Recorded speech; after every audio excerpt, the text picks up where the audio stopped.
I recently watched a video about casting metal into the void inside a seashell, and the result was pretty interesting, so I'm going to have a go at something like that today.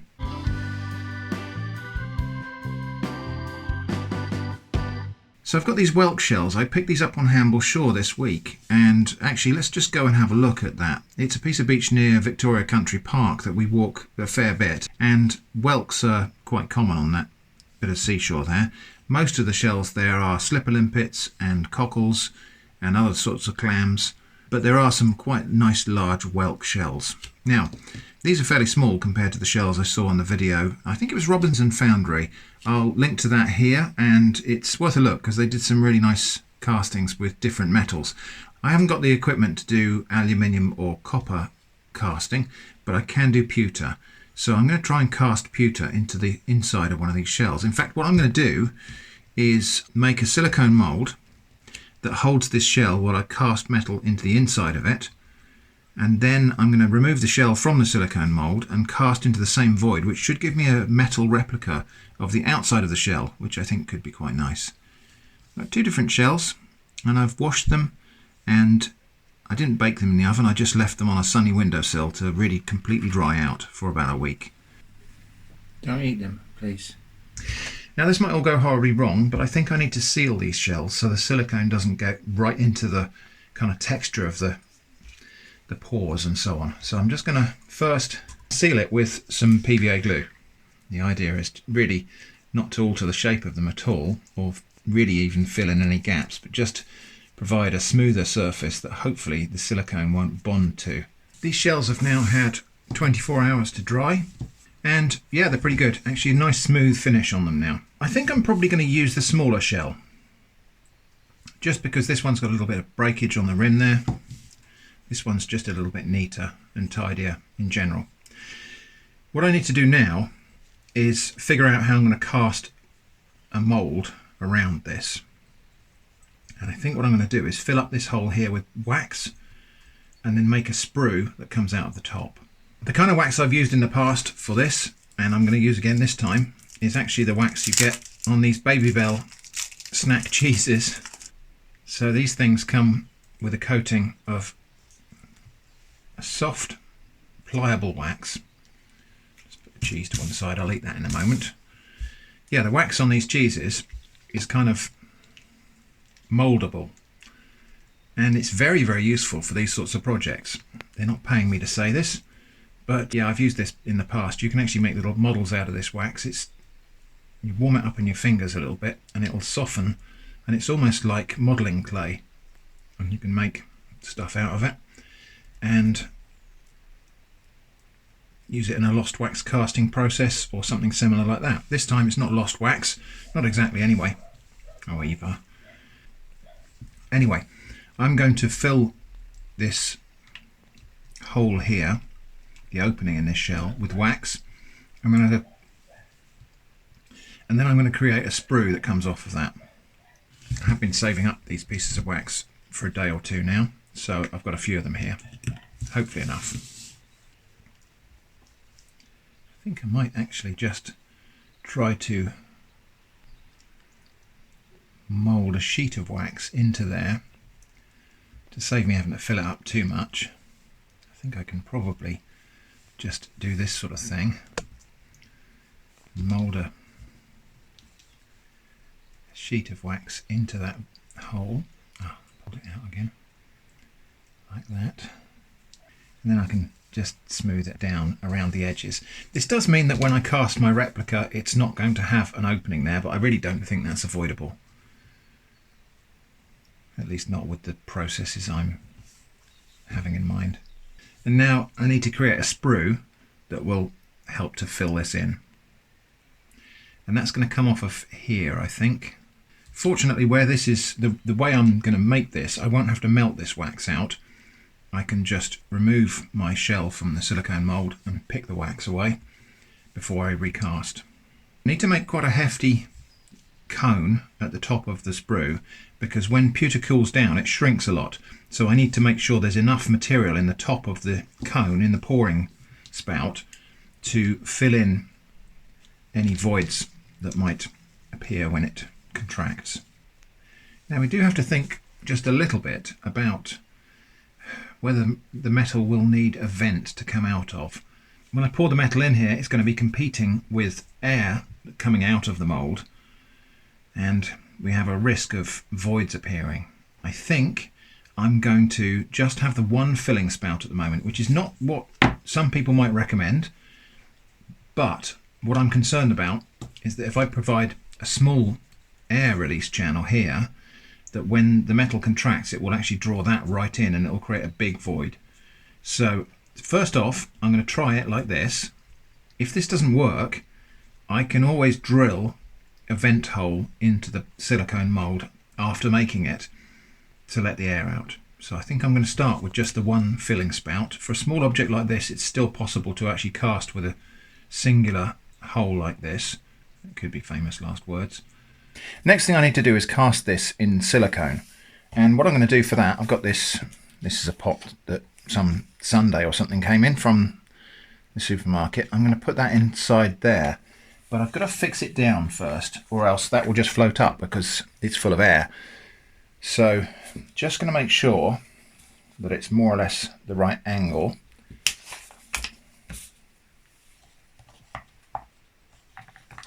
So that when I place it in the middle of the cup, the shell isn't going to touch the edge, because there needs to be silicone all the way around that. I'm going to pour a layer of wax right in the bottom there that this will bed down into. So I'm going to melt some wax over a candle.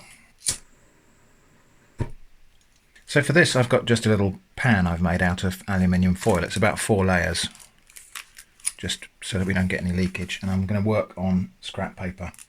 Melting wax over a naked flame like this is not probably the best idea. Probably better to do this with a hot air gun or something, because there's a tiny chance that melted wax will vaporize and flash over, but really honestly I think that the risk is pretty small with a tiny flame like this. And that wax is melting nicely. I'm just going to carry on adding little bits to it. Okay, I think we're good. Okay, gonna have to work fairly fast here, so that wax goes into the bottom of the cup there, and my shell goes in. I'm just checking that it's all the way around. That's good. I've used this before. This is a 2-part silicone rubber that's resistant to high temperatures, so it can be used to make moulds for casting things like pewter and lead, so metals with relatively low melting points.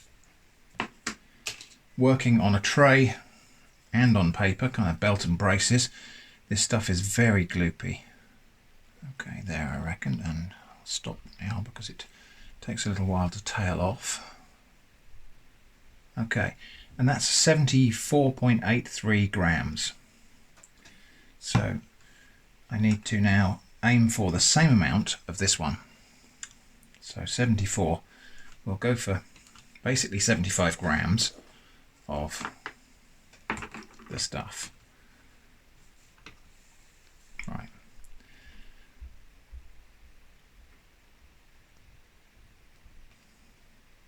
Okay, that's as near as I can make it, the same amount. There we go. Now, a very thorough mix without, if I can help it, introducing too much air, although it is kind of inevitable. So I'll give this a really thorough mix until there are no streaks of either colour really visible. So scraping all the way around the edges, and I'll keep on mixing until I've got a uniform colour. And I really need to make sure I mix from top to bottom here, so actually this might not have been the best of containers to do this in, because I am inevitably going to introduce some air as I do that. So yeah, I don't have facilities to do vacuum degassing or anything like that, and I don't have a pressure pot either. So just got to kind of improvise here really, and we'll pour that in a thin stream into a shallow container, which hopefully will allow the bubbles to stay at the top. another thorough mix in this container. Now this is really going to try to mix my 2 parts of silicone. I think I was quite close to fully mixed anyway, but with that being such a deep initial measuring cup and with the 2 parts separated vertically in there, there is a risk that I might have left some unmixed at the bottom. And that would be bad because the mould would just never cure in those parts and we'd end up with a useless mould. So, giving this a really thorough mix, I am again introducing air bubbles. It's inevitable in this process, but just the way it goes. It's not too bad anyway. If I end up with air bubbles, it will just end up with extra little blobs on my final casting and I can just file those off. So it's not the end of the world. So now, in the thinnest stream possible, I'm gonna go back into this one. That's from a height and a really thin stream. That's gonna hopefully get a lot of those bubbles out. Now into this mould here, and again pouring from a height into one corner only. It actually seems to have set pretty fast, this stuff. It's gelling already, which is not what I expected. Let's see if I can... this is not going to work. This is going to be a disaster. Complete fail. That's not going to work. That's gelling on me already, and it's not going to provide a useful mould. I'll try and force it around there, but I just know there are going to be big air bubbles. Well, it's the following day and the silicone has all set, and I'm really surprised by how that played out actually. I have used this before and I did follow the instructions here, which is literally pour one into the other in its own container and gently mix together. Pour the contents into another clean container and remix. So I did follow the instructions, but there wasn't time to actually pour it after that, which is just really weird. But you know, I'm prepared to accept that that was probably some sort of error on my part. It's a one-to-one mix, so it's not like I got the mix wrong. So really don't know what's going on here. Let's have a look and see if this is any good at all. Now, even if this doesn't work, it's not a complete bust, because obviously the shell will probably come out of this intact, and even if this rubber's no good, even if this mould is no good, I can cut it up and use it for filling future silicone moulds. Anyway, I'm going to cut down into this now and see if we've got a usable mould.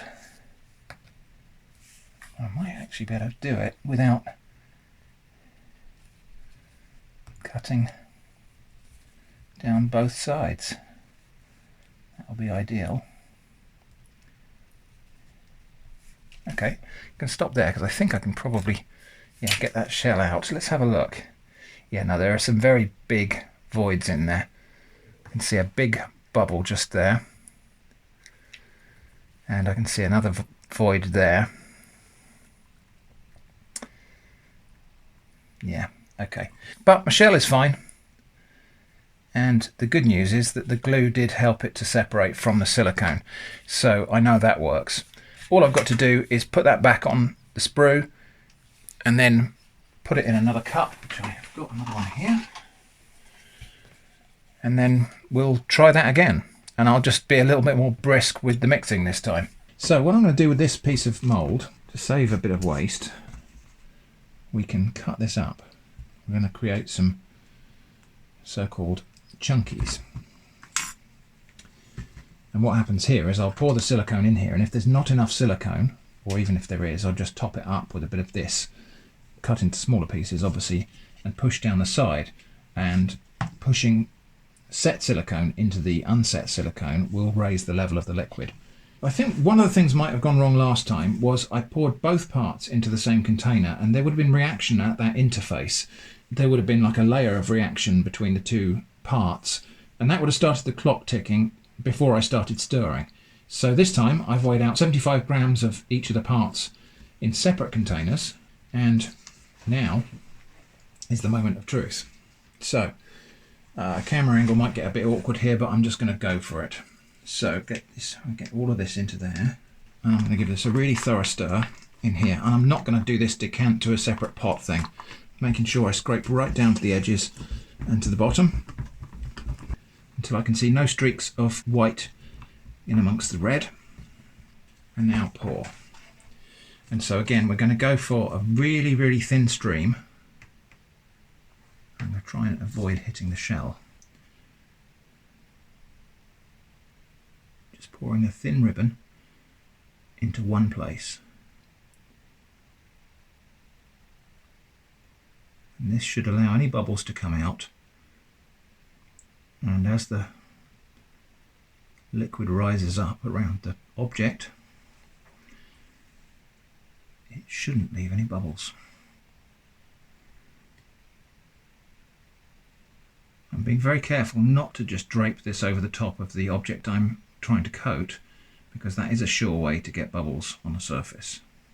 Now I can see there are some bubbles in the mixture. I think that's probably unavoidable. Hopefully they're few and small. Right, now you can see that the top of the shell is poking out the top there, which would be a disaster if we didn't have chunkies. So I'm just going to drop these in all the way around.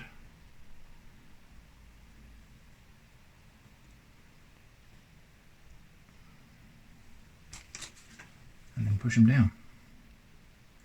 And as we push them down into the liquid silicone, carefully, not disturbing the object, we're going to find that the level of the remaining silicone rises. And it really is gelling up so fast, this silicone. I'm quite amazed by it, to be honest. I think I've only ever seen silicone that cures this fast at the dentist. But I think we've just about done that. I think I'm going to probably mix up another small batch of silicone and pour it on top. Right, got to let that set. I'll keep my mixing cup to one side because we can use that as a witness cup. When that's set inside the mixing cup, we know this will be set.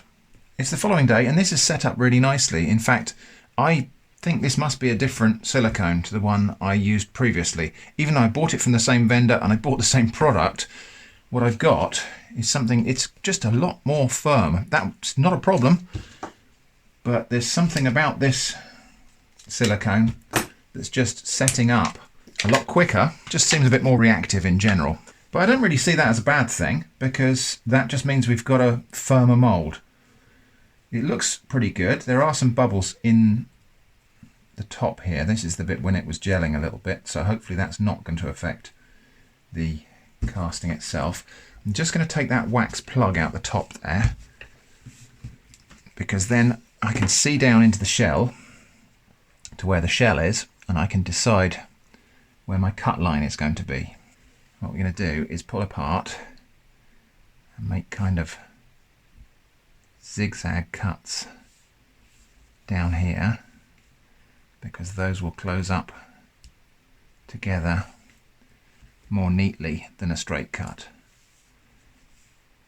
That's good. Not quite in the place I thought I was, but never mind.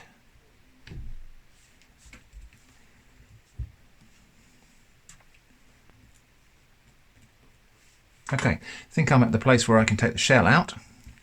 Yep, that's good. So I'm not going to need to cut any more than that. And then that will just close up, hopefully without too much of a parting line. And we can just wire around that when we do the casting. Just put some restraint around that. Normally, if you're casting something other than metal in there, you could close that with tape or rubber bands. But I think I'm going to have to close it with wire because of the heat. Let's just have a look inside without stressing the mould too much. It does look like a clean mould. Can't see any sign of bubbles on the inside surface, so that's great. So set the mould aside for a moment. Now I need to remove the wax from this shell.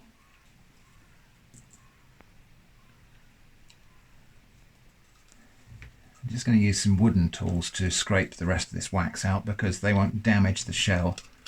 I only need this shell for one more thing now, but I do need to remove as much of the wax as I can because I don't want to contaminate the mould when I do the casting. Wood is useful for this process here, well, for several reasons. One is it's obviously not hard enough to damage the shell, but it's a bit grippy when you're dealing with wax, so it will tend to adhere quite nicely to the wax. There's a little bit in there I can't get to. If you want a sharp edge on one of these sticks, you just twist it like that, and then you can get a fine point. Okay, pretty good, I think. Now what I need to do is put this shell back in here. And so let's see if we can figure out which way round it goes. There's a line there. I think it was like that. Yeah.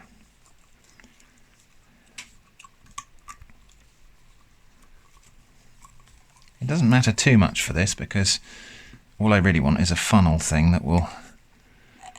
Let's see if we can find the place where... There it is, there. So, shell is now back inside the mould. So now I can close up this mould, and in theory I should be able to pour molten metal down into this funnel here, and it will pour inside the shell. And the mould will prevent it from going outside the shell. Right, here's how this is going to hopefully work. I've got my mould here, which I've just put some rings of copper wire around. These rings are not squeezing the mould, they're just holding it. I'm going to use my little folding camping stove here to melt my pewter. Fortunately, what we're doing today is not massively high temperature metal. So pewter is a fairly low melting point. I forget what it is, but I'll put it on the screen. You've also probably noticed I've got a bucket of cold water down there in case anything goes horribly wrong. If I burn myself, I can get my hand straight into cold water, or if something catches fire, I can just dump it in the bucket. I would prefer to work outside on this, but it's a bit too windy out there for the little stove. Okay, so I've got my saucepan here. That's got some pewter from previous melts in there already. There's a fair bit of dross in there, so I will just pull that to one side when I do the pour. And I've got a heat-proof glove for holding the saucepan handle because that will get hot. I only use this saucepan, by the way, for melting metal. It wouldn't be a good idea to go and cook a cheese sauce in there after the abuse this pan has had. Now I would like to be able to quench this straight in the water, but I don't want to get the mould wet because that will mean I have to dry it extensively before I can do another casting. So when I pour this, it's going to probably singe the mould a little bit. This is heat resistant silicone, but there's always a little bit of damage. The good thing with pewter is there are no significant fumes from this. This is not like melting zinc or anything like that where basically you breathe in the fumes and you'll be very ill. This is a mixture of tin and antimony and a few other things, I think a bit of copper. And it's a lead-free pewter, so it's relatively non-toxic. Right, let's just get all of that dross there. I think I will try and lift that out, put it on a brick or something.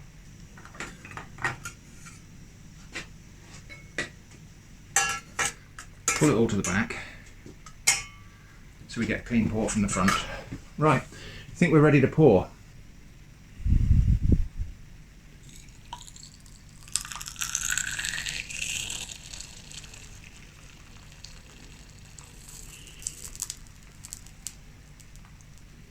Okay, now that bubbling, whoa, that smells, that stinks. That bubbling is probably any residual moisture coming out of the shell. The minerals in the shell will be hydrated minerals.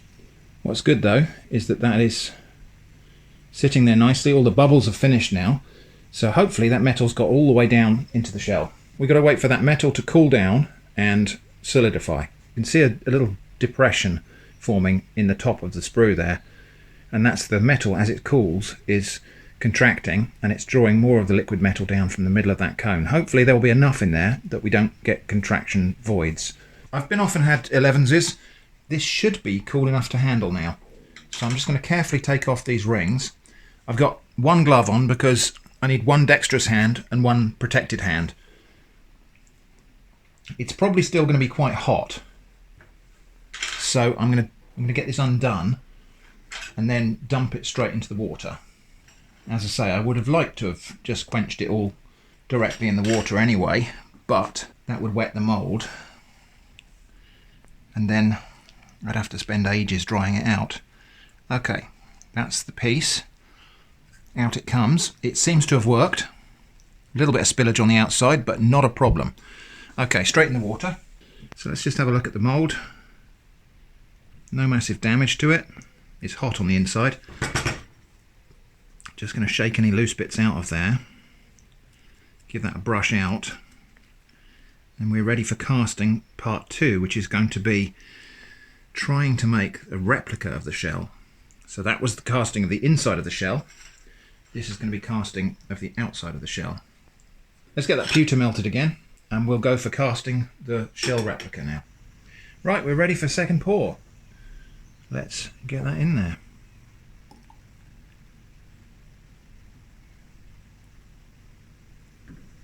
Okay. Well, that seemed to go okay. Now I've just got to let that, I'll just give it a little tap in case there's any bubbles down there with my protected hand. Okay, now I've just got to let that cool. Meanwhile, let's have a look at the first casting. Well, there's the first one, completely cool now, and it does seem to have worked. So we've got that big sprue there, which is fine. The metal has gone inside the shell. I think I can see shiny metal right down the bottom there. Okay, what I'm going to do here is soak this in white vinegar for, well, as long as it takes to actually dissolve away this seashell off the metal. And then we'll see what we got. Seashell remnants, mostly calcium carbonate. Distilled vinegar, which is mostly acetic acid. And we should see some bubbles rising from that shell. Not just the ones I've shaken in there when I squirted it. Yet we can see some bubbles rising already as that's reacting. Okay, same process now, but with the replica of the outside of the shell. Oh, that's pretty good. A little bit rough perhaps. And I can see 1 or 2 little bubbles there. But I think that's going to polish up just fine.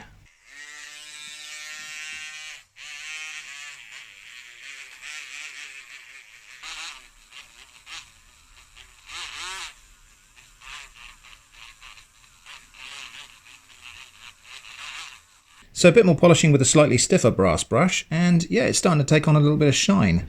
It's still far from perfect, but I quite like a bit of natural imperfection in stuff like this. Now, I was thinking that I was going to trim off this sprue and make myself just a metal replica of a whelk shell, but actually I quite like it like that. And after only about half an hour in the acid bath, a lot of the shell remnants on this internal casting are just crumbling away now.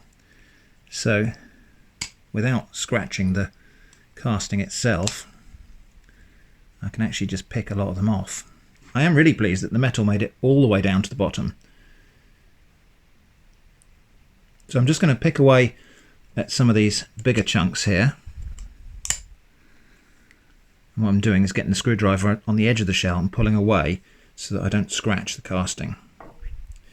And for any bits that I can't get to, because like in there is the remnants of the rim of the shell, it'll go back in the acid bath and that'll dissolve out. I think that's gone about as far as it will go now. And I think it's got nearly all of the shell remnants out of there, as much as can be anyway. So I'm just going to make a neutralizing bath with water and bicarbonate of soda. Probably not strictly necessary. I could just rinse this in plain water, I imagine. But it seems like a good idea to put it in a neutralizing bath, just in case there's any little bits of vinegar lurking in crevices or whatever. Yeah, so that's having a little bubble now. I think the only bit that wouldn't come out is there's a very stubborn fillet of shell in there, which I don't think is going to come out. So, let's dry this off and see what we've got. Not bad. So that's the inside of the shell, that's the outside of the shell.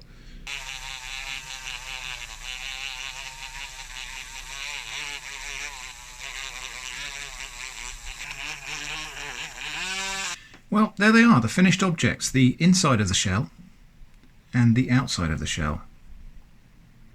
really pleased with how those came out. They're not perfect, but they are interesting. They look almost the same size, which just goes to show you how thin that shell actually was. If you cast one of these with a thicker shell, you get a more interesting spiral because you get bigger voids in between the spirals. But obviously this is quite a thin shell.